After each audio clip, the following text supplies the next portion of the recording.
जय हिंद दोस्तों, teachers academy के लाइव क्लास में आप सबका स्वागत है।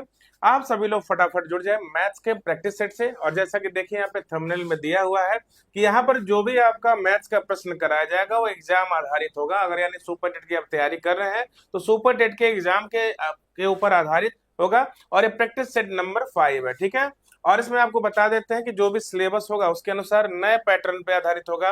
टॉपिक वाइज प्रश्न होंगे ही, और साथ ही साथ क्या है, तो अभी फिलहाल में टॉपिक वाइज चीजें नहीं चल रही हैं, ठीक ना। अभी मिक्स कराया जा रहा है, तो जब आगे क्लासेस चलेंगी टॉपिक वाइज भी होगा और सटीक रणनीति के साथ सारी चीजें आपको बताते जाएंगे। केवल पढ़ाना ही नहीं है, आपको समझ लीजिए कि स्ट्रेटेजी भी बतानी है कैसे आप तैयारी करेंगे।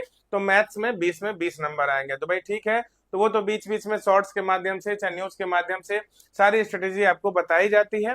रही बात क्लास की बात, तो भाई क्लास रेगुलर चले रहे। तो आप सभी लोग देखिए भावी शिक्षक बैच, देखिए कितना अनोखा कितना बढ़िया नाम है, भावी शिक्षक बैच। यानी कि देखिए आप सभी लोग भावी शिक्षक हैं और आप ही सभी लोग के लिए बैच प्रारंभ किया गया है। तो चलिए शुरू करते हैं आज का क्लास। और क्लास शुरू करें उसके पहले आप सभी लोग देखिए यहाँ पे सबसे पहले देख लीजिए कि अगर आपको किसी भी तरह का इंफॉर्मेशन चाहिए, ठीक है ना, संस्था से जुड़ना हो चाहे किसी तरह की जानकारी आपको लेनी है, तो देखिए टीचर्स एकेडमी का फ्री टेलीग्राम ग्रुप है, ठीक है ना। इसको देखिए आप क्या करेंगे, इस क्यूआर को स्कैन करेंगे, क्यूआर कोड को, और आप टेलीग्राम लिंक से आराम से जुड़ जाएंगे, ठीक है। तो सरिता माथुर जी जुड़ गई हैं रोज की तरह, और ये इनको भाई देखिए हम कहेंगे कि काफी जुझारू है, रेगुलर वे में सारी चीजें पढ़ रही हैं, खूब विधिवत तरीके से तैयारी कर रही हैं। स्वागत है आपका सरिता जी टीचर्स एकेडमी के लाइव क्लास में, ठीक है। तो आप भी देखिए टेलीग्राम लिंक से जुड़ जाइए, और आपके जो भी दोस्त मित्र हैं जो तैयारी कर रहे हैं सुपर टेट का, उनको भी आप सभी लोग जोड़ दीजिए। चलिए बढ़ते हैं आगे। अब देख लीजिए, बात रही भावी शिक्षक बैच की, तो जानते हैं कि अगर आपको शिक्षक बनाना है तो आपके लिए भाई उसके लिए एक आधार की जरूरत होती है। और भावी शिक्षक बनाने के लिए आपको पढ़ाने के लिए भाई भरपूर मात्रा में शिक्षकों की संख्या होनी चाहिए। और आप जानते हैं कि आपके सुपर टेट में 14 सब्जेक्ट है, और उसको पढ़ाने के लिए भाई हमारे पास शिक्षकों की भरमार है, जैसा कि आप सभी लोग देख सकते हैं। तो भावी शिक्षक बैच में देखिए ये क्रम से सारे टीचर्स, देखिए सारे टीचर्स की फौज है, ठीक है।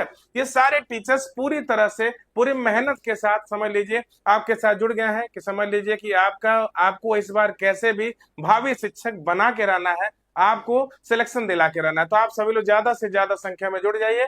और कौन जुड़ा है बताइए, आशीष मौर्य जी जुड़े हैं। जय हिंद, स्वागत है आशीष जी आपका टीचर्स एकेडमी के लाइव क्लास में। तो चलिए शुरू करते हैं आज की क्लास। चलिए देखिए यहाँ पे, तो पहला नंबर क्वेश्चन देखिएगा। पहला नंबर क्वेश्चन क्या है, देखिए यहाँ पे दिए गए साधारण असममित आंकड़ों का बहुलक तथा माध्य क्रमशः 18 है और क्या बताइए 24 है, ठीक है। 18 है और क्या बताइए 24 है। हाँ, एक चीज आप लोग को बता दें, कल हमने क्वेश्चन आपको दिया था, किसमें, होमवर्क के तौर पे दिया था। तो उसको इस क्लास में बताएंगे तो समझ आएगा। हाँ, उसको हम शॉर्ट्स के माध्यम से, शॉर्ट वीडियो के माध्यम से उस क्वेश्चन को सॉल्व करके आपके पास भेज देंगे जो होमवर्क में हमने दिया था। तो आप लोग अपना मैच कर लीजिएगा, आपका सही है कि गलत है, ठीक है। और कौन जुड़े हैं बताइए, दक्ष प्रजापति, नहीं दक्ष प्रताप जुड़े हैं। जय हिंद, स्वागत है आपका दक्ष जी। चलिए तो शुरू करते हैं आज की क्लास। देखिए दिए गए साधारण असममित आंकड़ों का बहुलक तथा माध्य क्रमशः 18 और 24 है, इनका मध्यमान कितना होगा। यानी देखिए, if the mode and mean of a given moderately skewed data set are 18 and 24 respectively, then what is the median, ठीक है, यही पूछ रहा है। तो देखिए मध्यमान कहिए चाहे माध्यिका कहिए, बात एक ही होता है, तो उसी को मीडियन बोलते हैं। तो इसका एक फार्मूला होता है बहुत बढ़िया, क्या होता है फार्मूला, देखिए यहाँ पर होता है बहुलक बराबर, ध्यान दीजिएगा, होता है बहुलक बराबर। देखिए यहाँ पे बहुलक बराबर होता है 3 गुणे माध्यिका, माध्यिका बोलिए चाहे मध्यमान बोलिए चाहे मीडियन बोलिए, बात एक ही है। तो 3 गुणे मध्यमान माइनस क्या हो गया बताइए 2 गुणे माध्य। तो मध्यमान बोलिए माध्यिका बोलिए, बात एक ही है। तो देखिए यहाँ पे बहुलक दिया हुआ है, बहुलक कितना दिया है, बहुलक है 18, मध्यमान हमको निकालना है। तो 3 गुणे क्या हो गया बताइए मध्यमान, मध्यमान हमको निकालना है। और देखिए -2 गुणे माध्य। तो देखिए सबसे पहले बहुलक दिया है 18, तो बहुलक की जगह हमने 18 रख दिया। और देखिए माध्य कितना है बताइए, माध्य यहाँ पे 24 है। तो ये बताइए 24 दूनी 48, यहाँ पे 48 आ जाएगा, -48, -48 उधर जाके जुड़ जाएगा। तो 18 अब प्लस हो जाएगा 48। और यहाँ ध्यान दीजिएगा 3 गुणे मध्यमान, तो मध्यमान का मतलब जानते ही है मीडियन होता है। तो मध्यमान पूछ रहा है, तो कैसे निकलेगा ध्यान दीजिएगा। ये बताइए 8 8 16, 4 1 5 1 6, और 3 गुणा हो रहा है, 3 उधर जाके भाग हो जाएगा। तो मध्यमान क्या आ गया बताइए मध्यमान आ गया 22। तो 3 से काटिए, 3 दूनी 6, 3 दूनी 6, आंसर हो जाएगा ऑप्शन नंबर बी। ठीक है, तो क्वेश्चन नंबर 1 का आप सभी लोगों ने देखा, तो किसका किसका आंसर आ गया बताइए। प्रियंका परमार जी बता रही हैं 21, 21 नहीं आएगा, इसका 22 आएगा। ठीक है, चलिए फर्स्ट का ए नहीं, फर्स्ट का ए नहीं आएगा। सरिता माथुर जी, इसका आपका फर्स्ट का ए नहीं आएगा, आप खुद देख सकते हैं, देखिए यहाँ पे आप सारी चीज देख लीजिए। बहुलक क्या है बताइए, 18 है। 3 गुणे मध्यमान, मध्यमान हमको निकालना, यही सूत्र होता है, ये फॉर्मूला होता है, इसको आप बढ़िया से लर्न कर लीजिएगा, इसी फॉर्मूले पे कर लेते हैं। ठीक ना, तो देखिए यहाँ पे 3 गुणे मध्यमान, तो मध्यमान तो निकालना है। माध्य कितना है बताइए, 24 है। बहुलक 18, माध्य 24, 24 दूनी 48, यानी हम -48 आएगा। -48 जाके 18 में जोड़ा, 66 हो गया। 8 8 16, 4 1 5 1 6, 3 यहाँ गुणा हो रहा है, उधर जाकर भाग होगा, आंसर हो गया 22। तो पहले नंबर वाले क्वेश्चन का आंसर कौन हो गया बताइए, हो गया आपका ऑप्शन नंबर बी। तो आप सभी लोग बेहतर तरीके से समझ गए होंगे इस प्रश्न को। चलिए बढ़ते हैं अगले क्वेश्चन की तरफ। देखिए कितना मजेदार क्वेश्चन दूसरा वाला भी बनाया गया है। देखिए सभी लोग, निम्नलिखित में से परिमेय संख्या है, पूछ रहा है निम्नलिखित में से परिमेय संख्या है, यानी कि रेशनल नंबर पूछ रहा है। तो ये बताइए रेशनल नंबर आप किसे कहते हैं। आप सभी लोग जानते हैं कि जिस संख्या को पी बाई क्यू के रूप में लिखा जा सके, किसके रूप में लिखा जा सके, पी बाई क्यू के रूप में लिखा जा सके, जहां Q is not equal to zero, Q is not equal to zero, और पी और क्यू, ध्यान दीजिएगा, पी और क्यू दोनों क्या हो बताइए, दोनों इंटीजर्स हो। दोनों क्या हो बताइए, इंटीजर्स हो यानी पूर्णांक हो। ठीक है, तो उसी को हम बोलते हैं रेशनल नंबर। ठीक है, तो जिसको पी बाई क्यू के रूप में लिखा जा सके। तो ये बताइए क्या ए को हम पी बाई क्यू के रूप में लिख सकते हैं, नहीं लिख सकते हैं। देखिए कभी भी अगर दशमलव के बाद सभी अंक अलग अलग आए और इनफाइनाइट तक जाते हैं, ठीक है ना, तो ये किस तरह का होता है, ये आपका होता है अशांत अनावर्ती दशमलव।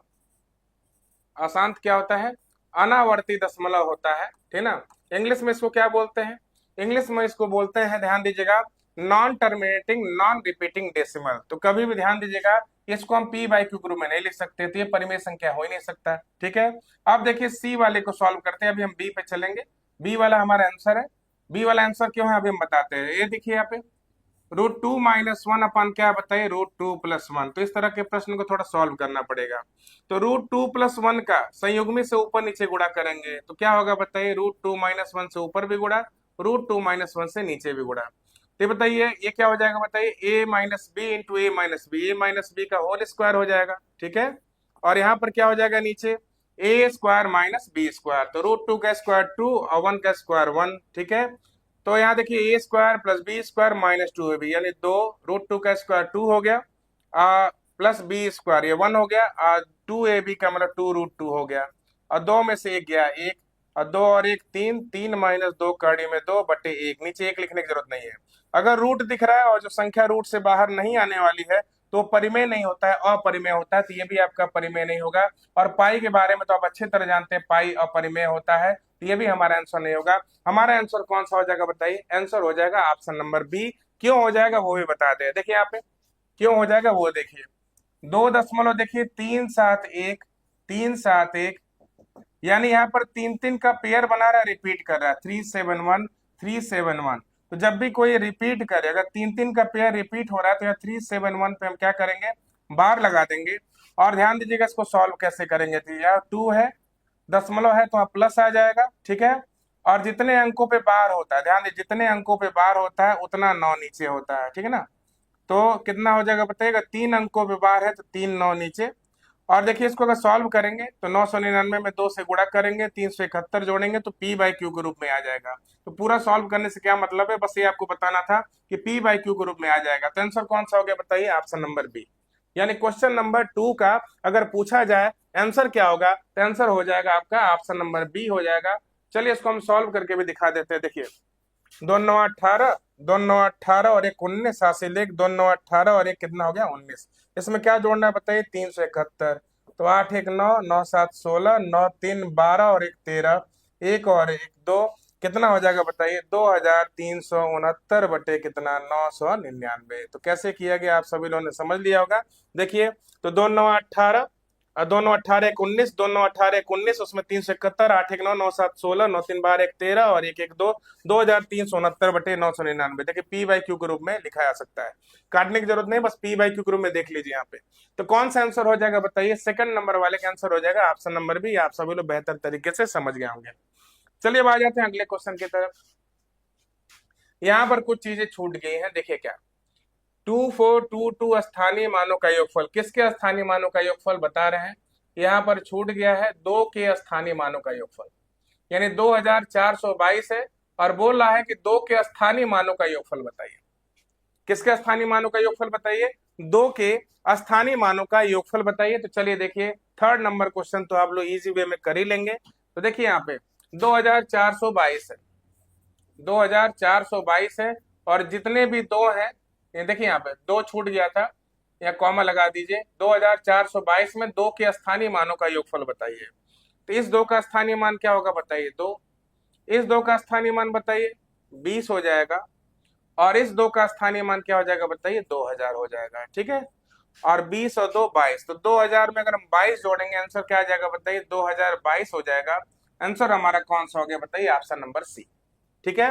तो क्वेश्चन नंबर थर्ड का ध्यान दीजिएगा, क्वेश्चन नंबर थर्ड का आंसर क्या हो जाएगा बताइए? तो चलिए बहुत बढ़िया, और इसमें हम देख रहे हैं प्रियंका जी ने बताया है दूसरे का नहीं, तीसरे का सी बताया, ठीक है, बहुत बढ़िया, तीसरे का सी। तो आंसर क्या हो जाएगा? तीसरे का सी। और कौन कौन लगा बताइए? सरिता माथुर जी ने भी बताया तीसरे का सी। बाकी सभी लोग प्रयास करें, आशीष मौर्य जी जुड़े थे, दक्ष प्रताप जी जुड़े हैं, सभी लोग बताएं, सभी लोग प्रश्नों का उत्तर दें, ठीक है ना। एग्जाम में सबको बैठना, किसी एक व्यक्ति को नहीं। इसी को शॉर्ट ट्रिक से करना हो, देखिए कैसे करते, शॉर्ट ट्रिक से करना हो तो कैसे करते देखिए बता रहे हैं। जिनके स्थानीय मानों का योगफल पूछे उनको छोड़कर, तो किसके स्थानीय मानों का योगफल पूछा है? 2 के स्थानीय मानों का योगफल पूछा है, तो इसको छोड़कर जो बाकी है उसको 0 बना दीजिए, सीधे योगफल आ जाएगा। देखिए 2022, क्या आंसर आ गया बताइए? 2022, ठीक ना। जैसे इसी पे हम समझा दे रहे, जैसे मान लीजिए दे दिया 3 4 5 6 9 में 4 6 के स्थानीय मानों का योगफल बताइए, स्थानीय मानों का योगफल बताइए। तो देखिए बहुत बढ़िया शॉर्ट ट्रिक है, क्या है बताइए? जब भी स्थानीय मानों का योगफल पूछे और जिस भी संख्या के स्थानीय मानों का योगफल पूछे, किन संख्याओं का पूछा है? 4 का पूछा है और 6 का पूछा है। तो जिसके स्थानीय मानों का योगफल पूछा है उसके नीचे अंडरलाइन कर देते हैं और उनको छोड़कर बाकी को काट के 0 बना दिया जाता है। तो बताइए 0, और यहाँ पर देखिए सॉरी 4 और 6 है यहाँ पे, देखिए दूसरा ही संख्या ले लेते हैं। देखिए आप, जैसे मान लीजिए इसको हटाते हैं, पहले देखिए यहाँ पे इसको क्लियर करते हैं कैसे हुआ। देखिए जैसे मान लीजिए यहाँ 3 7 8 6 5 है, ठीक है। मैं बोल दिया कि 3 8 और 5 के स्थानीय मान का योगफल बताइए, स्थानीय मान का योगफल बताइए। तो जिनके स्थानीय मान का योगफल पूछे 3 हुआ, और कौन हुआ बताइए? 8 हुआ और 5 हुआ। तो जिनके स्थानीय मान का योगफल पूछे, 3 का पूछा है, 8 का पूछा है, 5 का पूछा है, इनको छोड़कर बाकी को काट के 0 बना देना, डायरेक्ट आंसर आ जाएगा। देखिए 30805, ठीक है। तो कब करते हैं ऐसा बताइए? इस तरह हम कैसे सॉल्व करते हैं? कब सॉल्व करते हैं? जब भी क्या पूछता है बताइए? स्थानीय मानों का योगफल। क्या पूछेगा बताइए? स्थानीय मानों का योगफल। तो जिस भी संख्या के, जिस भी अंक के स्थानीय मान का योगफल पूछे उसको छोड़ दीजिए, बाकी को 0 बना दीजिए। तो उसी तरह देखिए यहाँ पे 2 के स्थानीय मानों का योगफल पूछा था, तो जितने 2 थे सबको हम छोड़ दिए थे और इसको काट के हमने 0 बना दिया। क्या हो गया बताइए? 2022। तो इस तरह सिंपल तरीके से आप कर सकते हैं। अब बढ़िए क्वेश्चन नंबर 4 पे। तो क्वेश्चन नंबर 4 क्या, ध्यान दीजिए। फल विक्रेता 24 आम पर 1 आम मुफ्त में देता है, तो वह ग्राहक को कितने % की छूट प्रदान करता है? यही है। तो देखते हैं सबसे पहले, फल विक्रेता जो है 24 आम पर 1 आम क्या करता है बताइए? मुफ्त में देता है। 1 आम क्या करता है बताइए? मुफ्त में देता है, ठीक है ना। तो पूछ रहा है कि वह ग्राहक को कितने % की छूट प्रदान करता है, पूछ रहा है कि वह ग्राहक को कितने % की छूट प्रदान कर रहा है। ध्यान दीजिएगा, क्वेश्चन देखने में बहुत छोटा है लेकिन है बहुत ही खतरनाक प्रश्न। इसमें बहुत लोग गलती करते हैं, आधार के लेने के चक्कर में बहुत लोग गलतियां करते हैं। किस तरह की गलतियां करते हैं ध्यान दीजिएगा। अच्छा ये बताइए कि 24 आम ए और एक आम ए, मान लीजिए एक आम 1 रुपए का और 24 और एक टोटल, मान लीजिए अगर आप 25 आम खरीदते, कितने खरीदते, अगर 25 आम खरीदते और एक आम मान लीजिए 1 रुपए का अगर है, तो 25 आम कितने का हो गया बताइए, 25 रुपए का। तो अगर ये एक आम अगर मुफ्त में नहीं मिलता तो 24 और एक 25, यानी टोटल आप 25 आम का दाम 25 रुपए देकर आते। कितना रुपए देकर आते, 25 रुपए। लेकिन ध्यान दीजिएगा, एक आम मुफ्त में मिल रहा है, एक आम का दाम हमने 1 रुपया मान लिया, यानी कि 1 रुपया उस दुकानदार ने क्या किया है, छूट दे दिया है, 1 रुपया छूट दे दिया है, ठीक है। कितने आम पर, 24 आम पर। एक आम अगर 1 रुपए का तो 24 आम कितने का बताइए, 24 रुपए का। यानी जब आप देखिए यहाँ पे 24 आम ये लिए और एक आम उसने दुकानदार ने दे दिया, टोटल आप कितना आम लेके आए बताइए, टोटल 25 आम लेके आए। यानी कि अगर देखा जाए तो आप कितने रुपए का आम लेके आए, आप 25 रुपए का आम लेकर आए, ठीक है। तो ये बताइए, लेकिन आपने ये बताइए आम 25 रुपया के लेके आया है, लेकिन दिया कितना है बताइए, आपने 24 रुपया, तो आपको छूट कितना मिला बताइए, 1 रुपए का। तो छूट प्रतिशत का सूत्र क्या हो जाएगा, ध्यान दीजिएगा, छूट प्रतिशत का सूत्र हो जाएगा, छूट जितना दिया रहा ऊपर हो जाएगा, ठीक है ना। और कुल वस्तु का मूल्य, ध्यान दीजिए, कुल वस्तु का मूल्य क्या हो जाएगा, नीचे। कुल वस्तु का जो मूल्य हो जाएगा वो क्या हो जाएगा बताइए, नीचे। अगुड़े क्या हो जाएगा बताइए, 100। तो छूट यहाँ पर 1 रुपए का दिया जा रहा है, ठीक है। और ये बताइएगा छूट नहीं मिलता तो आप 25 रुपया दे के आए होते, यानी आपको छूट 24 पे नहीं दिया जा रहा, किस पे दिया जा रहा है बताइए, 25 रुपए पे दिया जा रहा है, ठीक है। और प्रतिशत में निकालना है तो 100 से गुणा करिए, 25 से कम 25, 25 चौको 100, क्या आंसर हो जाएगा बताइए, 4%। यानी कि ध्यान दीजिएगा, दुकानदार ने किसको, ग्राहक को कितने परसेंट की छूट दिया है बताइए, 4% की छूट दिया है। कितने परसेंट का छूट दिया है, 4% का। तो चलिए देखते हैं। हाँ देखिए, प्रियंका जी ने आंसर निकाला है ऑप्शन नंबर डी, तो इसका आंसर डी नहीं होगा, इसका आंसर डी नहीं होगा। इसका आंसर क्या हो जाएगा बताइए, इसका आंसर हो जाएगा 4%। क्यों होगा 4%, ये जो 1 रुपए की छूट दी जा रही है वो टोटल 25 आम पर दिया जा रहा है। और ये बताइए, अगर आप ये एक आम अगर आपको विक्रेता अगर मुफ्त में नहीं दिया होता, तो एक आम अगर 1 रुपए का है तो 1 रुपया इसका भी दिए होते, 24 रुपया इसका भी दिए होते, 24 और एक कितना हो गया बताइए, 25 रुपया। तो अगर आपको 1 रुपए की छूट हुई है तो 24 पे नहीं हुई है, किस पे हुई है बताइए, 25 रुपए पे हुई है, कुल आम पे हुई है। तो कुल आम का जो मूल्य है 25 रुपया नीचे। सॉल्व किया तो आंसर क्या हो गया बताइए, 4% हो जाएगा। आंसर क्या हो गया बताइए, यहाँ पर 4% हो जाएगा। तो क्वेश्चन देखने में देखिए बहुत ही आसान है, आपको ध्यान ये देना है किस तरह का प्रश्न जब भी आए तो देखिए क्या करना है, छूट के रूप में जितना होगा आम चाहे जो भी वस्तु होगा उसको ऊपर रखिएगा, कुल वस्तु नीचे रखिएगा, कुल वस्तु नीचे। यानी 24 और एक क्या हो गया बताइए, 25 गुणे 100। डायरेक्ट सॉल्व कर दीजिए, आपका आ गया कितना आंसर, 4%। क्लियर है सभी को। चलिए अब बढ़ते हैं आगे।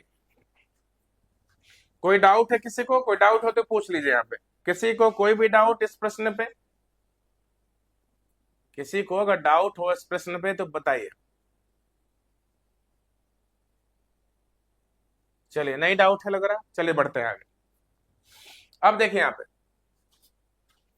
5 नंबर क्वेश्चन सभी लोग देखेंगे। 5 नंबर क्वेश्चन क्या है, 5th नंबर क्वेश्चन को देखिएगा, कितना बताइए, 0.009 अपॉन क्या बताइए, 0.9।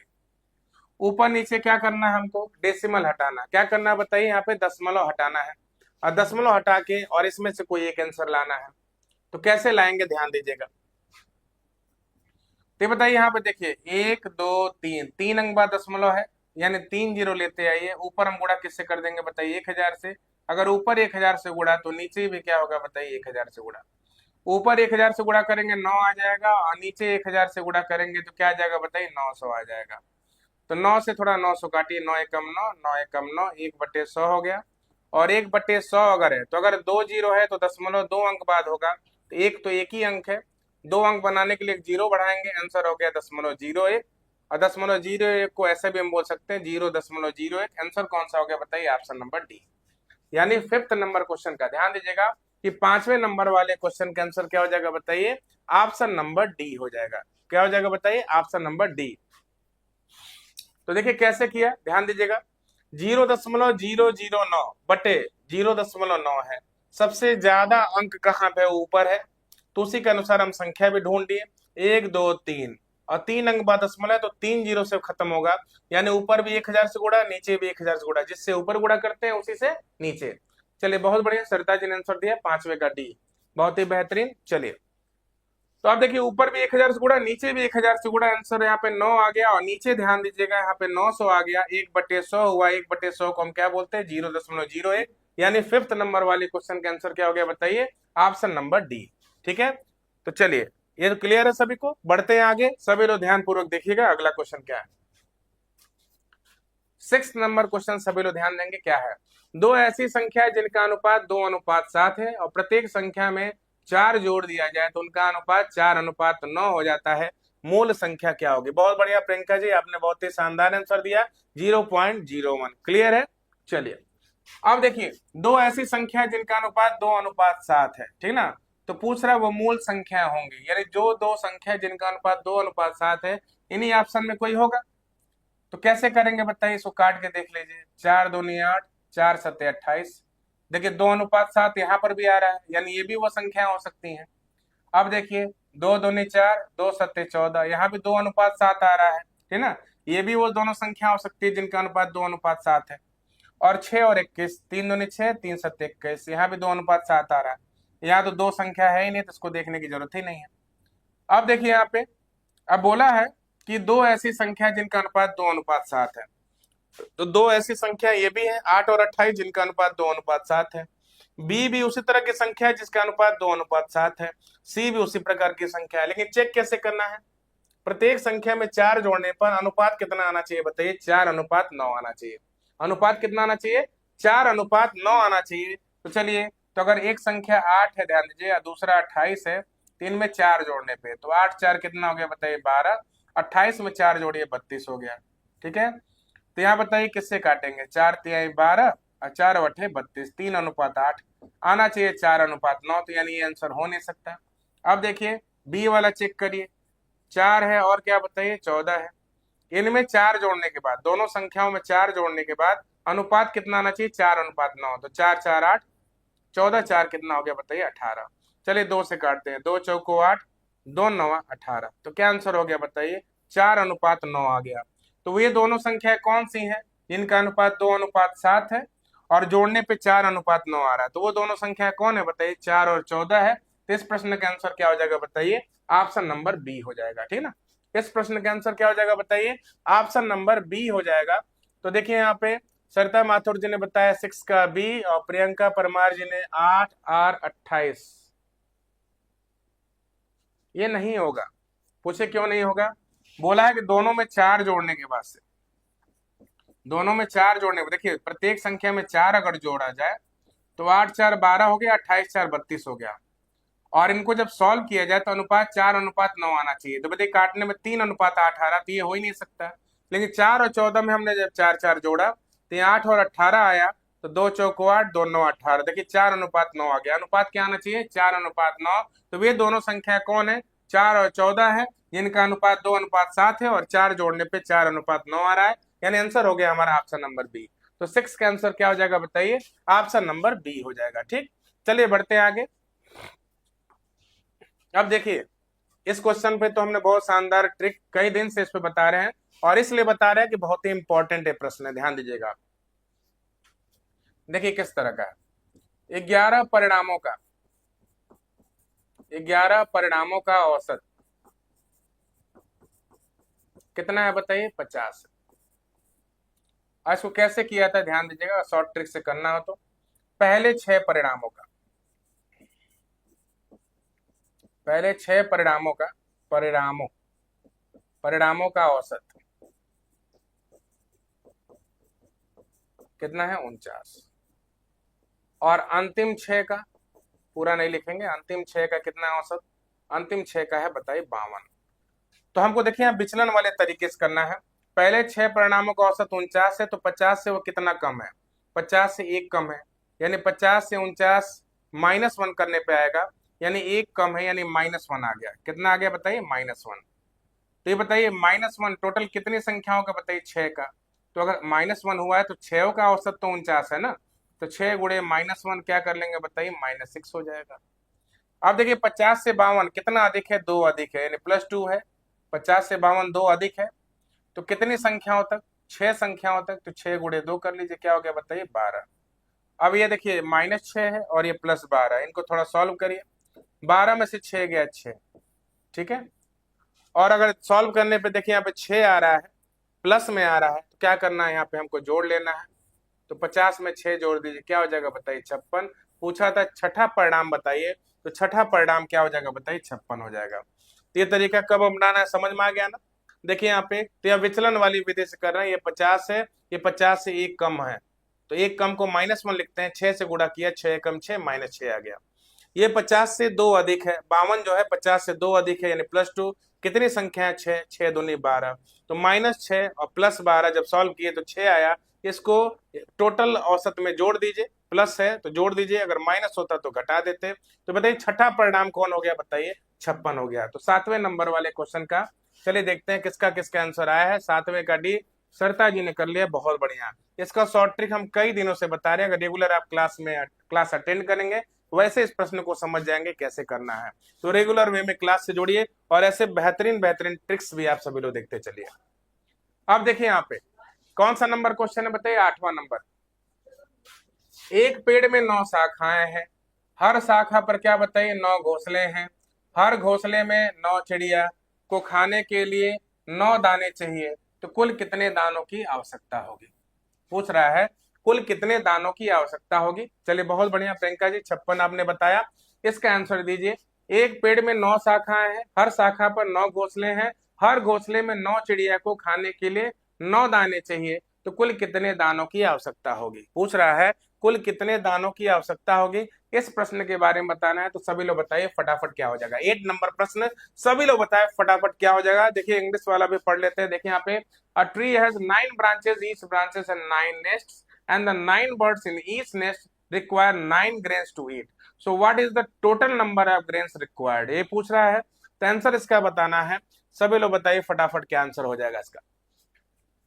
सभी लोग बताएं क्या होगा। तो चलिए हम ही बताते हैं, अगर आप सभी लोग नहीं बताते तो हम ही बता दे रहे हैं। देखिए यहाँ पे एक पेड़ में कितनी शाखाएं बताइए, 9 शाखाएं, ठीक है।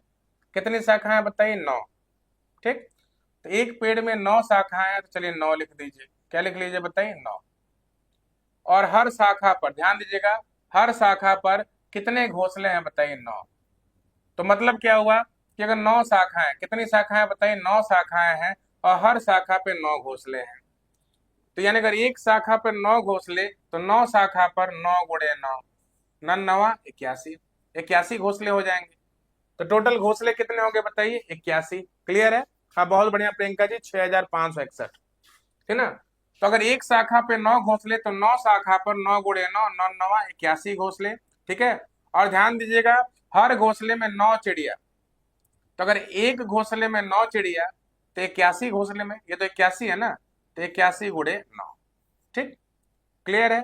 अब ध्यान दीजिएगा, तो 9 गुणे 9 गुणे 9, ये हो गया 729, ठीक ना। यानी टोटल चिड़िया कितनी हो गई बताइए, 729। एक चिड़िया को अगर 9 दाने चाहिए, तो 729 चिड़िया को क्या हो जाएगा बताइए, 9 से गुणा कर दीजिए। यानी यहाँ पे पूरा का पूरा क्या कर देना है बताइए, गुणा कर देना है। तो 9 9 81, 81 9 729, 729 में 9 से गुणा, 9 7 63। हाँ यानी कि कितना आंसर आ जाएगा बताइए, 6561 आ जाएगा। आंसर हो गया ऑप्शन नंबर सी, ठीक है। क्योंकि लास्ट में एक आना चाहिए, और अभी हमने देखा, देखिए 9 9 81 और ये 729 हुआ, 9 7 63 किया, तो 63 के करीब ये है नहीं, ये भी नहीं है, 65 दिख रहा है। और आपको मालूम है कि 9 अगर कितनी बार हो, काउंट करने पे सम बार हो, तो इकाई का अंक 1 आता है। तो भाई यहाँ इकाई का अंक 1 है नहीं, यहाँ इकाई का अंक 1 है नहीं, इकाई का अंक यहाँ पर है 1 और यहाँ पर 1 है, ये हो नहीं सकता, क्योंकि 9 7 63 हमने पढ़ा। आंसर क्या होगा बताइए, 6561, ठीक है ना। तो जिन लोगों ने बताया है 6561, बहुत बढ़िया प्रियंका जी, सही है आपका। और 8वें का सी और किसने बताया, सरिता जी ने बताया, बहुत ही लाजवाब, ठीक ना। तो जितने लोग देख लें सभी लोग इस प्रश्न का जवाब दे। देखिए बहुत सिंपल प्रश्न है। देखिए तो 9 शाखा पे 9 घोंसले, 9 गुणे 9 81 घोंसले, एक घोंसले में 9 चिड़िया, तो 81 घोंसले में 81 गुणे 9, यहाँ गुणा होता है। और बताइए 729 क्या हो गए, चिड़िया हो गए। एक चिड़िया को 9 दाने, तो 729 चिड़िया को 729 गुणे 9 आ गया 6561। चलिए बढ़ते हैं अगले क्वेश्चन की तरफ। क्वेश्चन नंबर 9 देखिएगा कैसे करना है। क्वेश्चन नंबर 9 सभी लोग ध्यान से देखते चलिए। दो सतत विषम संख्याओं का गुणनफल क्या है बताइए, 6723 है। तो छोटी संख्या का वर्गमूल कितना होगा, ठीक ना। तो अगर इसको उस तरह करेंगे, x मान के करेंगे, तो एक प्रश्न इतना लंबा होने वाला है कि आप खुद नहीं सोच सकते कितना लंबा जाएगा, ठीक है ना। तो इसको करेंगे कैसे, देखिए, कभी भी अगर यहाँ पे दे दे दो सतत विषम संख्याओं का गुणनफल, क्या दे दे बताइए, दो सतत विषम संख्याओं का गुणनफल, तो जो भी गुणनफल है उसमें एक जोड़ लीजिए। तो 6723 से एक जोड़ेंगे तो 6700 क्या हो जाएगा बताइए, 24 हो जाएगा। और उसका वर्गमूल कर लीजिए, उसका क्या कर लीजिए, वर्गमूल। तब यहाँ पर हम वर्गमूल करना सिखाएंगे तो बहुत टाइम लगेगा, तो चलिए भाग विधि से कर लेते हैं, क्योंकि वर्गमूल सिखाने के लिए सारी चीजें लिखनी पड़ेंगी। तो देखिए वर्गमूल हम भाग विधि से बता देते हैं। 8 हटाएं 64, 7 में से 4 गया 3, 24 उतारेंगे। 8 और 8 कितना हो जाएगा बताइए, 16 हो जाएगा। यहाँ खाली स्थान, यहाँ 2 रखते हैं तो यहाँ भी 2 रखना पड़ेगा। 2 दूनी 4, 2 छक्के 12, 2 एकम 2 1 3। वर्गमूल करने पे कितना आ गया बताइए, 82। कितना आ गया बताइए, 82, ठीक है। और यहाँ पर जो भी आंसर आएगा, जो भी आंसर आएगा उससे अगर आप -1 करेंगे तो छोटी वाली संख्या निकलेगी, ठीक है। और ध्यान दीजिएगा, अगर +1 करेंगे, ध्यान दीजिएगा +1 करेंगे तो 82 और 1 83, कौन सी संख्या आ जाएगी, बड़ी संख्या, ठीक है ना। तो इस प्रश्न को कैसे करना है आप सभी लोग समझ गए होंगे, कैसे करना है ध्यान दीजिएगा। जब भी बोले दो सतत विषम संख्याओं का, तीन विषम संख्याओं का ऐसे दिया हो, गुणनफल दिया हो, नहीं 3 का नहीं, 2 के लिए नियम होता है, किसके लिए होता है, 2 के लिए। तो अगर दो सतत विषम संख्याओं का गुणनफल ऐसे दे दिया, बस उसमें एक जोड़िए, उसका वर्गमूल करिए। वर्गमूल करने के बाद जो भी आए उससे एक कम लीजिए तो छोटी संख्या आएगा, और एक अधिक लीजिए तो क्या होगा बताइए, बड़ी संख्या आएगा। और क्या बोला है इसमें, छोटी संख्या का वर्गमूल बताइए। तो छोटी संख्या क्या मिला, 81 मिला है। 81 का हमको वर्गमूल करना है। तो 81 का वर्गमूल क्या होगा बताइए, 9। आंसर हो गया हमारा ऑप्शन नंबर ए। आंसर क्या आ गया बताइए, ऑप्शन नंबर ए आ गया। तो आप सभी लोगों ने देखा कितना बेहतर तरीके से प्रश्न को बताएगा। तो प्रियंका परमार जी का 9 आंसर आया है, बहुत बढ़िया। 9 का ए, बहुत ही बढ़िया प्रियंका जी, चलिए शानदार है। तो यहाँ पर आंसर क्या आ गया बताइए, 9 का ए, 9 आ गया, ठीक ना। 9 नंबर क्वेश्चन भी है, उसका आंसर भी 9 है, क्या संयोग है। चलिए ठीक है, तो समझ में आ गया सबको। तो कब करना है इसे, इस तरह का प्रश्न है, दो सतत विषम संख्या गुणनफल, +1 किया, वर्गमूल किया, एक कम किया छोटी संख्या, एक अधिक किया बड़ी संख्या, छोटी संख्या का वर्गमूल बताया, 9 आ गया। चलिए देखिए आगे बढ़ते, अब चलिए बढ़ते हैं 10th नंबर प्रश्न पे। 10th नंबर प्रश्न क्या है बताइए, 10th नंबर क्वेश्चन क्या है। एक बेलन, ध्यान दीजिएगा, अर्धगोला और शंकु जिनकी आधार और ऊंचाई एक समान है, ठीक है। क्या दिया है, जिनकी आधार और ऊंचाई क्या है बताइए, एक समान है। तो ध्यान दीजिए, एक बेलन है, ठीक ना, एक बेलन है, ठीक। उसका से क्या बोला है बताइए, एक अर्धगोला है, क्या बताइए, अर्धगोला है, अर्धगोला है। थोड़ा सा इसको चौड़ा करना चाहिए था, देखिए आप, देखिए। तो एक बेलन है यहाँ पे, भाई अर्धगोला दिखाना थोड़ा चौड़ा करना पड़ेगा बेलन को, देखिए यहाँ पे। तो ये बताइए हो गया बेलन का आधार, ठीक। और एक अर्धगोला भी है, क्या बताइए, एक अर्धगोला है। तो अर्धगोला ऐसे होगा मालूम ही है, अब थोड़ा सा तिरछा तिकोना हो जा रहा है, लेकिन चलिए ठीक है। एक अर्धगोला है, ठीक। तो अर्धगोला भी का भी आधार यही है, अर्धगोले का भी आधार क्या है बताइए, यही है। और जो शंकु है, ध्यान दीजिएगा, जो शंकु है, शंकु का भी आधार यही है।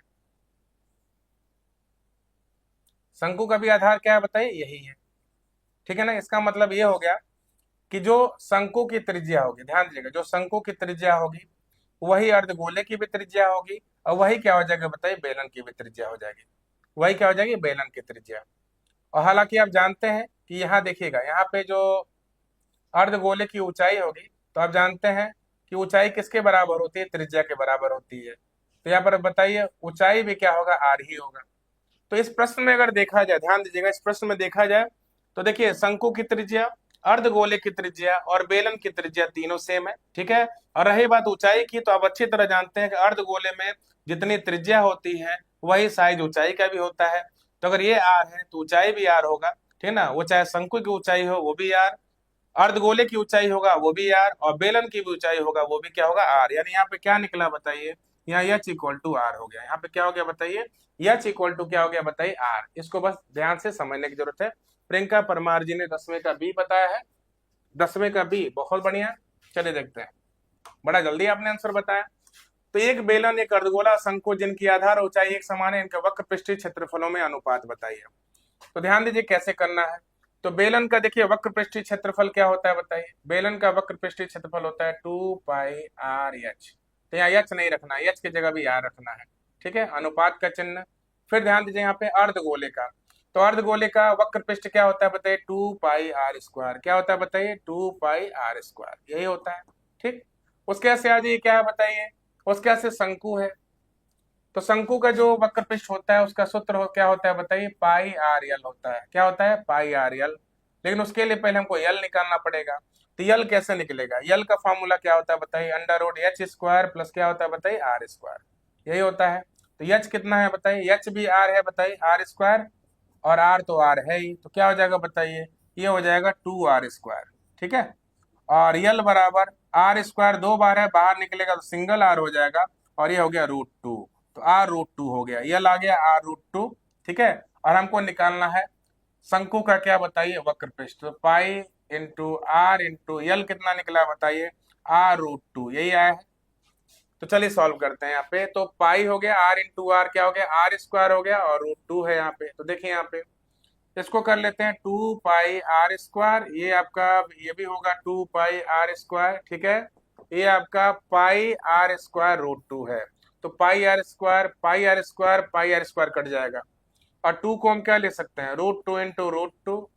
2 को हम क्या ले सकते हैं, √2 इंटू √2, और यहाँ पर तो √2 है ही। तो देखिए √2 से √2 तीनों जगह कट जाएगा, यहाँ पे एक बचेगा। क्या आंसर आ गया बताइए, √2 क्या आंसर हो गया बताइए, आंसर हो गया हमारा कौन सा, ऑप्शन नंबर बी। आंसर कौन सा हो गया बताइए, ऑप्शन नंबर बी। तो 10वें नंबर वाले क्वेश्चन का आंसर क्या हो जाएगा बताइए, ऑप्शन नंबर बी हो जाएगा, ठीक है ना। तो ऐसे ही करना था। तो आप सभी लोगों ने देखा कैसे इसको विधिवत बताया गया। थोड़ा सा फिगर को कायदे से समझने की जरूरत है। बहुत बढ़िया प्रियंका जी, आपने आंसर बताया था, क्या बताया था बताइए, √2:√2:1, ठीक है। चलिए बढ़ते हैं आगे। अब आ जाते हैं नेक्स्ट क्वेश्चन पे। चलिए 11 नंबर प्रश्न सभी लोग ध्यान देंगे। 11 नंबर जो क्वेश्चन है कैसे है देखिए, त्रिभुज ए बी सी एक समद्विबाहु त्रिभुज है जिसमें कोण ए बी सी बराबर 90 डिग्री, यानी कि ये समकोण त्रिभुज भी है और समद्विबाहु भी है।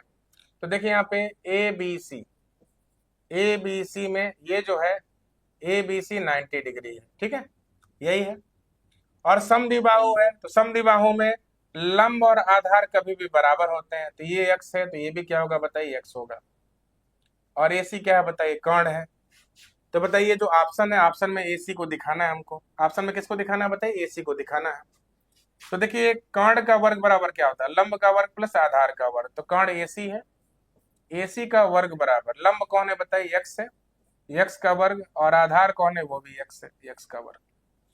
तो AC square equal to X square क्या हो जाएगा बताइए, 2x² हो गया। क्या हो गया बताइए, 2x², ठीक है।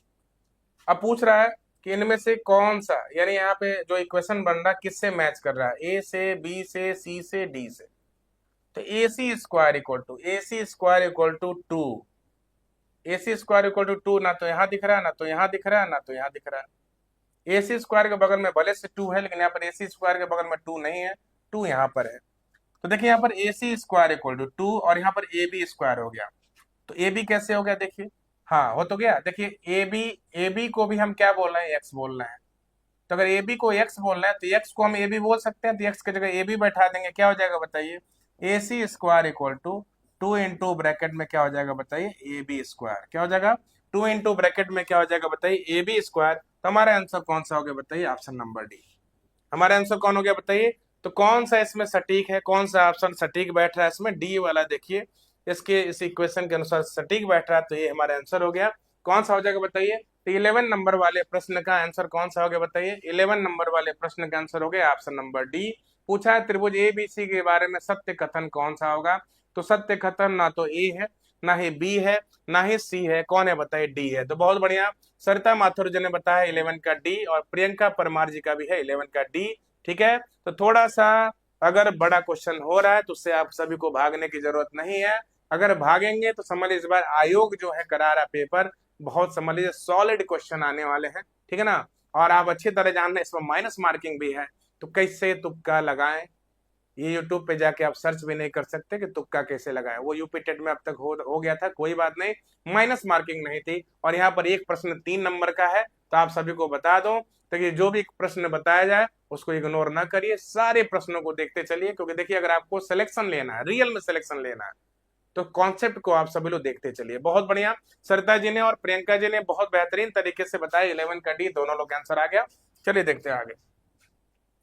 अब देखिए 12 नंबर क्वेश्चन, देखने में बहुत हार्ड लग रहा है लेकिन क्वेश्चन में कोई दम नहीं है। यदि कोई व्यक्ति वृत्ताकार पथ का 4/5 भाग, 5वां भाग m मिनट में तय करता है, ठीक है, तो उसी चाल से उस पूर्ण पथ की एक परिक्रमा करने में व्यक्ति कितना समय लेगा। तो मान लेते हैं कि पूरा वृत्ताकार पथ जो है उसकी लंबाई कितनी है बताइए, x है, और उसका 4/5 भाग, ठीक ना, कोई व्यक्ति कितने मिनट में तय करता है बताइए, यम मिनट में तय करता है। तो पूछ रहा है उसी चाल से उस पूर्ण पथ को, पूर्ण पथ हम किसको माने हैं, पूर्ण पथ की लंबाई x माने हैं, तो उसी चाल से उस पूर्ण पथ को, यानी कि ये जो x दूरी है उसको तय करने में उस व्यक्ति को कितना समय लगेगा। तो x इक्वल टू क्या होगा बताइए, 4/5 उधर जाएगा तो पलट जाएगा, क्या हो जाएगा बताइए, 5/4, यानी आंसर क्या हो जाएगा बताइए, 5m/4 मिनट। यानी यहाँ पे m मिनट था, ठीक है, यहाँ पे क्या बताइए, m मिनट था, और जब उधर जाएगा तो पलट जाएगा, तो कितना मिनट आंसर आ रहा है बताइए, आंसर आ रहा है बताइए 5m/4, यानी आंसर हो गया ऑप्शन नंबर सी। तो यहाँ पर हमने x को क्या माना था, पूर्ण पथ की दूरी माना था। क्या माना था, पूर्ण पथ की दूरी, पूर्ण पथ की दूरी x है, ध्यान दीजिएगा, यानी पूरे रास्ते की। ध्यान दीजिएगा, if a person covers 4/5 of circular path, ठीक है ना, तो हमने सर्कुलर पाथ के जो लेंथ को हमने x माना था, x का 4/5 वो 1 मिनट में कवर कर रहा है, ठीक है ना, तो टोटल x कवर करने में कितना समय लगेगा, ये उधर गया पलट गया, आंसर क्या है बताइए, 5m/4। तो आंसर क्या हो जाएगा बताइए, बहुत बढ़िया सरिता जी, आंसर क्या हो जाएगा बताइए, आंसर हो जाएगा 12 का सी, ठीक है, तो 12 का सी आंसर हो गया। देखिए कितना बेहतरीन प्रश्न है, आप सभी लोग ध्यान दीजिएगा। अब देखिए अगला क्वेश्चन, 13 नंबर क्वेश्चन हमने बोला था, हाँ बहुत बढ़िया प्रियंका जी, 12 का सी आपका भी आ गया है। हमने बोला था कि अगर आपको देखिए अलजेब्रा इग्नोर करेंगे तो समझ लीजिएगा कि सुपर टेट में आपको बहुत सारी समस्याएं होने वाली है। तो अलजेब्रा को तो हरगिज इग्नोर नहीं करना है, अलजेब्रा के भी प्रश्न आप सभी लोग देखते चलिए। तो देखिए यहाँ पे x + y इक्वल टू कितना है बताइए, 2z है, तो 2z को हम क्या लिख सकते हैं, ध्यान दीजिएगा, x + y, 2z को हम z + z लिख सकते हैं। तो एक z को उधर भेज दीजिए तो x - z हो गया, y को उधर भेज दीजिए, क्या हो जाएगा बताइए, z - y, ठीक। लेकिन ध्यान दीजिएगा यहाँ पर हर ग्रुप में x - z है, और यहाँ पर क्या बताइए, y - z है, ठीक है, तो हमको इसको y - z बनाना होगा। y - z कब होगा, जब दोनों तरफ यानी कि बोथ साइड में हम किससे मल्टीप्लाई करेंगे, both side multiplying by minus sign, किसके द्वारा, माइनस, तो माइनस से दोनों तरफ क्या करेंगे बताइए, मल्टीप्लाई करेंगे, ठीक है। तो जब माइनस से मल्टीप्लाई करेंगे तो बताइए यहाँ माइनस आ जाएगा x - z, और यहाँ जब माइनस से मल्टीप्लाई करेंगे, देखिए z - y में अगर माइनस से मल्टीप्लाई करेंगे तो माइनस में प्लस का मल्टीप्लाई -z, और माइनस में माइनस का मल्टीप्लाई +y, तो y को पहले कर लो, z को बाद में, क्या आ गया बताइए, y - z आ गया। यहाँ पर क्या आ गया बताइए, y - z। अब चलिए इसको सॉल्व करते हैं। तो इसको अगर सॉल्व करना है तो देखिए x/x - z यहाँ पर है ही, ठीक है, अब प्लस z अपान y - z का वैल्यू कितना है बताइए, -x - z है, कितना है बताइए, -x - z है। अब ध्यान दीजिएगा x अपान x - z, और कभी भी प्लस में माइनस से डिवाइड करोगे तो माइनस ही होगा, क्या होगा बताइए, z अपान x - z, ठीक है। यहाँ देखिए हर समान है तो एक ही बार लिखा जाएगा, इसको x - z एक ही बार लिखा जाएगा, और x में से z माइनस करेंगे तो भी क्या आएगा, x - z, तो x - z से x - z कैंसिल, आंसर क्या आ जाएगा बताइए, 1 टाइम कैंसिल होगा, आंसर क्या हो जाएगा बताइए, ऑप्शन नंबर डी। तो 13 नंबर वाले क्वेश्चन का ध्यान दीजिएगा, 13 नंबर वाले क्वेश्चन का आंसर क्या आ गया बताइए, 13 का डी आ गया। बहुत बढ़िया प्रियंका जी, 13 का आंसर क्या आ गया बताइए, डी आ गया। तो कैसे करना क्लियर हो गया होगा आपको। तो हमने क्या किया था, 2z को z + z मान लिया था, एक z को x में से माइनस कर दिया था, y को z में से लाके माइनस कर दिया था, ठीक है। अब देखिए हमको यहाँ y - z चाहिए, जबकि यहाँ पे z - y है, तो अगर y - z को अगर बनाना है तो दोनों तरफ माइनस से मल्टीप्लाई करना पड़ेगा। माइनस से मल्टीप्लाई किए तो हमने यहाँ पे माइनस को बाहर बाहर लगा दिया, इसको वैसे रहने दिया। लेकिन जब यहाँ माइनस से मल्टीप्लाई किए तो जब मल्टीप्लाई किए तो माइनस जेड प्लस वाई आ रहा है, ये अच्छा नहीं लग रहा है लिखने में। प्लस वाई को पहले कर लिया, माइनस जेड बाद में, तो यहाँ पर हो गया वाई माइनस जेड। इसको हमने यहाँ उतारा तो इसको वैसे रहने दिया, और Z plus z upon y minus Z, तो वाई माइनस जेड का वैल्यू ये आया, हमने यहाँ नीचे रखा। प्लस में माइनस से डिवाइड करोगे माइनस होगा।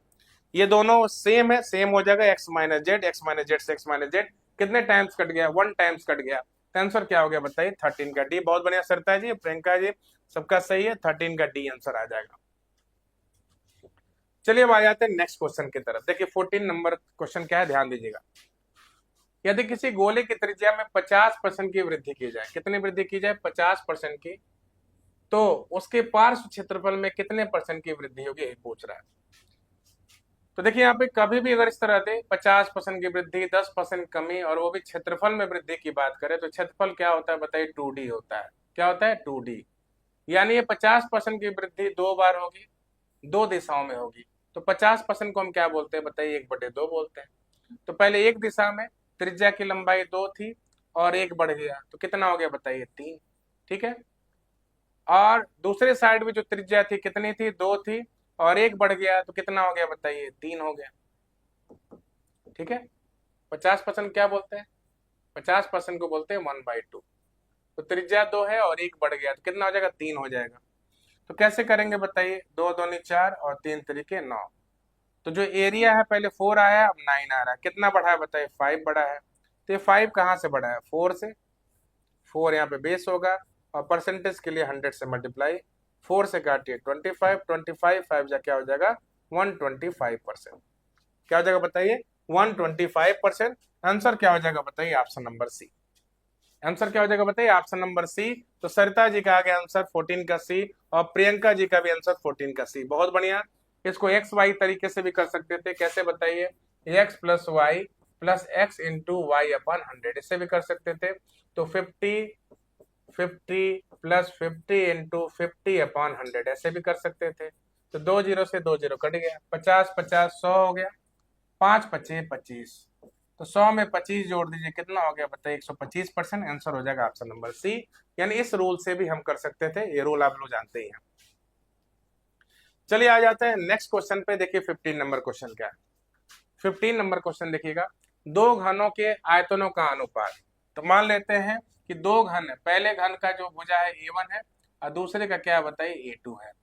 और आयतन का सूत्र क्या होता है, ये जो साइड्स होता है उसका क्यूब। तो पहले घन का आयतन यानी A1 क्यूब, क्यूब होता है तभी तो आयतन आता है ना। और दूसरे घन का आयतन यानी A2 क्यूब, इक्वल टू कितना दिया है बताइए, 27 अपान कितना, 64। इनका अनुपात यही है। तो क्यूब को उधर भेजेंगे, तो जब क्यूब को उधर भेजेंगे तो क्या हो जाएगा बताइए, इन दोनों का क्यूब रूट हो जाएगा। 27 अपान 64 का क्यूब रूट, तो कितना आएगा, 27। 27 किसका घन होता है, 3 का। 64 किसका बताइए, 4 का। तो भुजाओं का अनुपात आ गया 3/4। अब हमको क्या करना है, संपूर्ण पृष्ठों के क्षेत्रफलों का अनुपात बताना है घनों का। तो घन के संपूर्ण पृष्ठ का क्षेत्रफल क्या होता है बताइए, 6A1 स्क्वायर, और यहाँ पर क्या होगा बताइए, 6A2 स्क्वायर, यही होता है। तो 6 से 6 कट जाएगा। A1 का वैल्यू कितना है बताइए, 3 है। A2 का वैल्यू कितना है बताइए, 4 है। तो 3 का स्क्वायर 9, 4 का स्क्वायर 16, 9/16 क्या बोलेंगे, 9:16। हालांकि x भी शामिल करना चाहिए था इसमें, लेकिन x शामिल करने की जरूरत है नहीं, जब कटी जाएगा। तो आंसर क्या आ गया बताइए, 9:16। आंसर क्या हो गया बताइए, 9:16 हो गया। तो आप सभी लोग समझ गए होंगे, आंसर क्या हो जाएगा बताइए, 15 का बी। इसको डायरेक्ट भी किया जा सकता था, ध्यान दीजिएगा। आयतन का अनुपात 27 है और 64 है, तो भुजा है 27 का घनमूल 3, और 64 किसका घन होता है, 4 का। 3:4। और जब भी वर्ग क्षेत्रफल में बदलना है, तो 3 का वर्ग 9, 4 का वर्ग 16, डायरेक्ट आपका आंसर हो जाएगा, इतना लंबा करने की जरूरत ही नहीं। चलिए आगे बढ़ते हैं 16 नंबर क्वेश्चन। 16 नंबर क्वेश्चन कैसे करेंगे, ध्यान दीजिएगा। 16 नंबर क्वेश्चन कैसे होगा, यदि कोई प्राकृतिक संख्या यम के लिए यह हमेशा किससे विभाजित होगा। तो पहले प्राकृतिक संख्या यम बराबर 1 के लिए देख लेते हैं। तो यम अगर 1 है, यहाँ भी यम 1 होगा, 1 धन 2, यहाँ यम 1 होगा, 1 धन 4। तो 1 × 2 और 1 कितना हो गया बताइए 3, 4 और 1 5, कितना हो रहा है बताइए 15। तो यहाँ पे 15 आ रहा है। 15 2 से कटता है नहीं, 15 5 से कटता है, 3 से कटता है, 7 से नहीं कटता है। ठीक, अब यम बराबर हम 2 रख के देखते हैं। तो यम की जगह 2 रखते हैं, यहाँ पे 2 धन 2 हो जाएगा, यहाँ पे 2 धन 4 हो जाएगा। तो देखिए यहाँ पे 2, 2 और 2 कितना हो गया बताइए 4, और 2 और 4 कितना हो गया 6। तो 6 चौको 24 दूनी 48। तो 48 3 से कट जाएगा, लेकिन 5 से नहीं कटेगा। यानी कि ये हमेशा किससे कटेगा बताइए 3 से। हमेशा किससे कटेगा बताइए 3 से। यानी यम का कोई भी वैल्यू रख लिया, ध्यान दीजिएगा, यम का कोई भी वैल्यू रख लिया जाए तो ये बताइए ये संख्या हमेशा किससे विभाजित होगी बताइए 3 से। देखिए 15 भी 3 से विभाजित हो रहा है, 48 भी 3 से विभाजित हो रहा है। चाहे यम बराबर 3 भी रख के देख लीजिए, यहाँ पे यम अगर 3 होगा, 3 और 2 कितना हो गया बताइए 5, और 3 और 4 कितना हो गया बताइए 7। तो 3 बचे 15 सत्ते 105, तो 105 भी 3 से कटता है। यानी यम का आप कोई भी वैल्यू रख लो। ये कहना ये चाह रहा था कि कोई प्राकृतिक संख्या यम के लिए, यानी यम की जगह कोई भी प्राकृतिक संख्या रख लीजिए। ये जो गुणनफल है हमेशा किससे कट रहा है, ये भी 3 से कट रहा है, 3 बचे 15, ये भी 3 से कट रहा है, 16 3 48, और ये भी 3 से कट रहा है, 35 3 105 होता है, 3 3 9 3 5 15। तो हमेशा यह संख्या किससे कट रहा है बताइए 3 से। तो 16 नंबर वाले क्वेश्चन के आंसर क्या हो जाएगा बताइए, 16 नंबर वाले क्वेश्चन के आंसर हो गया ऑप्शन नंबर बी।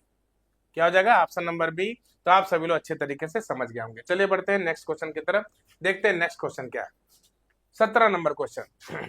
तो 17 नंबर क्वेश्चन तो बहुत आसानी से होगा। कैसे होगा देखिए, जब भी साधारण ब्याज में गुना वाला क्वेश्चन आ जाए और दर पूछ रहा है तो दर का सूत्र क्या होता है बताइए, n-1 इंटू 100 अपॉन क्या हो जाएगा बताइए समय, यानी r equal to n-1 into 100 upon time.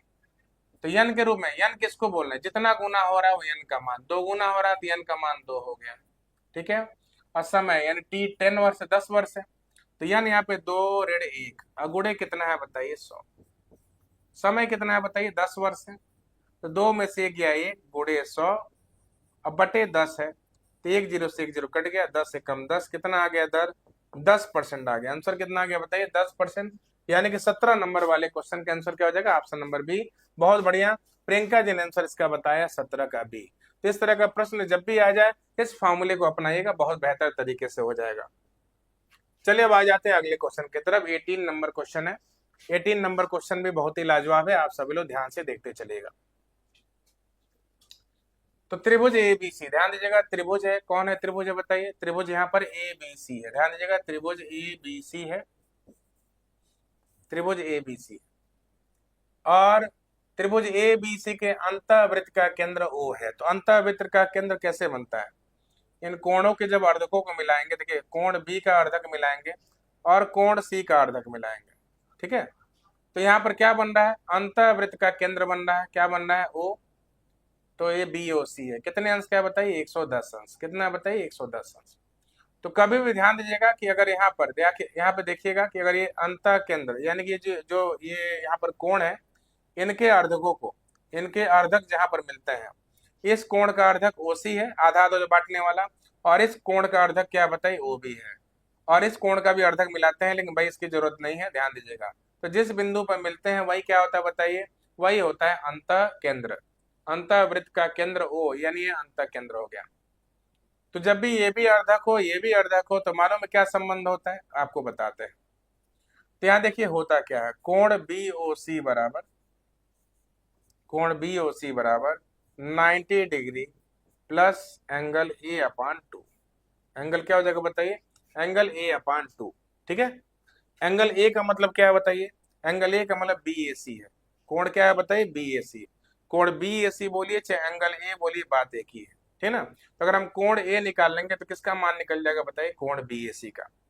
तो कोण बी ओ सी कितना दिया है बताइए 110 अंश दिया है, बराबर 90, और यहाँ पर बताइए क्या होगा, कोण ए बाई 2, 90 उधर भेज दीजिए तो 110 में से 90 घट जाएगा, कितना हो जाएगा बताइए 20 अंश, बराबर कोण ए बाई 2, 2 को उधर भेज दीजिए, 20 2 ने कितना हो गया बताइए 40, यानी कोण ए बराबर कितना हो गया बताइए 40 अंश, क्या हो गया 40 अंश। आंसर हो जाएगा ऑप्शन नंबर सी। तो कोण ए को ही तो बी ए सी बोल रहे हैं ना, तो कोण ए कितना आ गया बताइए 40 अंश। इसको हम बोल सकते हैं कोण बी ए सी बराबर क्या हो गया बताइए 40 अंश। तो 18 नंबर क्वेश्चन आप सभी लोगों ने देखा होगा। 18 नंबर वाले क्वेश्चन का आंसर क्या हो गया बताइए। 18 नंबर वाले क्वेश्चन का आंसर हो गया ऑप्शन नंबर सी। क्या आंसर हो गया बताइए ऑप्शन नंबर सी। तो आप सभी लोगों ने बेहतर तरीके से देखा इस प्रश्न को कैसे करना है। अब चलिए आगे बढ़ते हैं। ये जो प्रश्न है 19 नंबर, ये भी बहुत मजेदार प्रश्न है, अक्सर पूछता है, ध्यान दीजिएगा।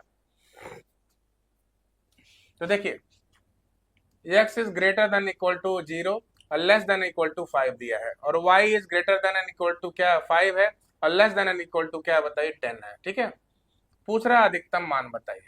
तो जब भी इस तरह का प्रश्न आ जाए तो ध्यान दीजिएगा, यहाँ x का क्या लेंगे, ये जो पहले आंकड़ा दिया होगा उसका अधिकतम मान लेते हैं। क्या लेते हैं, x का अधिकतम मान, x का अधिकतम मान लेंगे। तो ये बताइए न्यूनतम मान 0 है, अधिकतम मान कौन है बताइए 5। ठीक है, और जो दूसरा आंकड़ा y है उसका हम न्यूनतम मान लेते हैं। तो भाई अधिकतम मान 10 है, न्यूनतम क्या है बताइए 5। तो y का हम क्या लेते हैं बताइए न्यूनतम मान। तो y का न्यूनतम मान कौन है बताइए 5 है। तो यहाँ पर पूछ रहा है x बटे y का अधिकतम मान, तो x की जगह क्या रख देंगे बताइए, x की जगह 5 रख देंगे, y की जगह भी 5 रख देंगे, 5 से 5 काट दीजिए, क्या आंसर आ जाएगा बताइए 1 आ जाएगा। यानी आंसर हो जाएगा ऑप्शन नंबर सी। आंसर क्या हो जाएगा बताइए ऑप्शन नंबर सी। तो इस तरह का प्रश्न ऐसे ही किया जाता है, आप सब लोग अच्छी तरह से समझ गए होंगे। तो कब करते हैं इस तरह, ध्यान दीजिएगा, जब भी x बटे y का अधिकतम मान पूछ रहा है तो ये बताइए इसका अधिकतम मान लेंगे और इसका क्या लेंगे बताइए न्यूनतम मान। सॉल्व किए तो कितना आ गया बताइए, ऑप्शन नंबर सी हो गया। अब आ जाए 20 नंबर क्वेश्चन जो है। 20 नंबर क्वेश्चन कैसे किया जाएगा सभी लोग ध्यान दीजिएगा। 20 नंबर क्वेश्चन क्या है, ये तो बहुत ही इजी है। 40 वस्तुओं की लागत मूल्य, यानी लागत मूल्य यानी सीपी, यानी 40 इंटू सीपी। 25 वस्तुओं के यानी 25 वस्तुओं के यानी 25 वस्तुओं के विक्रय मूल्य के यानी सेलिंग प्राइस के बराबर है। किसके बराबर है बताइए, सेलिंग प्राइस के। ठीक है, तो कैसे सॉल्व करेंगे देखिए, यहाँ पे एसपी चला जाएगा सीपी की तरफ, तो सीपी अपॉन क्या हो जाएगा बताइए एसपी, और यहाँ देखिए 40 इधर चला जाएगा तो 25 अपॉन क्या हो गया बताइए 40। तो 5 पचे 25, 5 बटे 40, यानी सीपी यानी उस सामान का क्रय मूल्य, सीपी देखिए सीपी जगह कौन है 5 है, क्रय मूल्य है 5 रुपए, और विक्रय मूल्य कितना है बताइए, विक्रय मूल्य की जगह 8 है। तो कोई सामान आपने 5 में खरीद कर 8 में बेचा तो आपको प्रॉफिट कितना हो रहा है बताइए 3 रुपए का, यानी प्रॉफिट कितना हो रहा है बताइए 3 रुपए का। ठीक है, और हमको क्या बताना है, लाभ का प्रतिशत बताना है। तो प्रॉफिट परसेंट इक्वल टू क्या होता है बताइए, profit upon CP into 100। Profit upon क्या होता है, सीपी इंटू 100। कैसे करेंगे ध्यान दीजिएगा, प्रियंका जी ने बताया 20वें का सी, चलिए बहुत बढ़िया। तो प्रॉफिट है कितना बताइए, प्रॉफिट यहाँ पर 3 रुपीज है, और सीपी कितना है बताइए, सीपी यहाँ पर 5 है, और यहाँ पर क्या है बताइए 100 है। तो 5 से 100 को काटिए, कितना हो गया 20 हो गया, 20 तिहाई 60, कितना आंसर हो गया बताइए 60%, यानी प्रॉफिट परसेंट क्या हो गया बताइए 60%। तो क्लियर है सभी को। तो आज से क्लास आप सभी लोगों को कैसा लगा कमेंट्स के थ्रू जरूर बताइएगा, और ऐसे बेहतरीन बेहतरीन प्रश्न लेकर आप सबके समक्ष हम हाजिर रहेंगे। ठीक है, डेली आप सभी लोग 11 बजे से मैथ्स अगर क्लास करना है तो जरूर हाजिर रहेंगे, और बाकी आपकी सारी क्लासेस तो चल ही रही हैं। और आपको एक और सूचना दे देते हैं, आपका संडे संडे जो है मैराथन क्लासेस चलेंगी 12 घंटे की, ठीक ना। तो वो भी किस तरह का, ऑफलाइन नहीं ऑनलाइन चलेंगी, ठीक ना। तो ऑनलाइन 12 घंटे की मैराथन क्लासेस चलेंगी, और संडे संडे आपका ऑफलाइन टेस्ट होगा सुपर टेट का, ठीक ना। तो ऑफलाइन टेस्ट कहाँ होगा उसका एड्रेस हम आप सभी को बता देते हैं। ऑफलाइन जो टेस्ट होगा बालसन चौराहे के पास सेंट एंटोनी स्कूल के जस्ट सामने, वहां पे हमारा ऑफलाइन क्लासेस चलती हैं। तो आप सभी लोग वहां पर आके ऑफलाइन टेस्ट से भी जुड़ सकते हैं। ठीक है, तो प्रियंका जी ने बोला nice session, thank you very much. आप लोगों ने भी बहुत जबरदस्त तरीके से सारी चीजें बताई। ठीक है, कत्तई जहर चलिए बहुत बहुत धन्यवाद, ठीक ना। आपने आधुनिक शब्दों का यूज किया, ठीक है ना, बहुत अच्छा लगा, ठीक ना। लग रहा है कि हम ज्यादा शुद्ध हिंदी का प्रयोग कर रहे हैं। तो चलिए बहुत अच्छा है प्रियंका जी, आप भी रेगुलर जुड़िए, सारी जो भी क्वेश्चन बताया जाए वो प्रैक्टिस सेट से जुड़िए। और सरिता जी तो भाई रेगुलर वे में देखिए, कंटिन्यूस इनको हम देख रहे हैं। हमको लग रहा है अगर बीच में कहीं बारिश में भीग के तबियत भी खराब हो गया होगा उसके बावजूद भी क्या बोलते हैं, सरिता जी हमेशा रही हैं और क्लास से कंटिन्यूस जुड़ी हैं। ठीक है, तो हाँ बहुत बढ़िया, बहुत बहुत धन्यवाद। तो आप सभी लोग देखिए कंटिन्यूसली जुड़े रहे, आप लोग बेहतर करेंगे ना तो हमारा समझ लीजिए कि हमारा प्रयास भी सार्थक जाएगा। ठीक है ना, तो आप सभी लोग रेगुलर वे में प्रैक्टिस सेट से जुड़े रहिए। जो भी प्रश्न दिए जाए घर पे जाने के बाद भी इन प्रश्न को भी आप क्या करना है, आपको रिवाइज करके आना है। क्या पता अगले प्रैक्टिस सेट में उसी से मिलता जुलता कोई प्रश्न आ जाए तो उससे कॉन्सेप्ट और क्लियर होता है। ठीक है, तो आज की क्लास में इतना ही। थैंक यू वेरी मच, मिलते हैं आप सबसे नेक्स्ट क्लास में।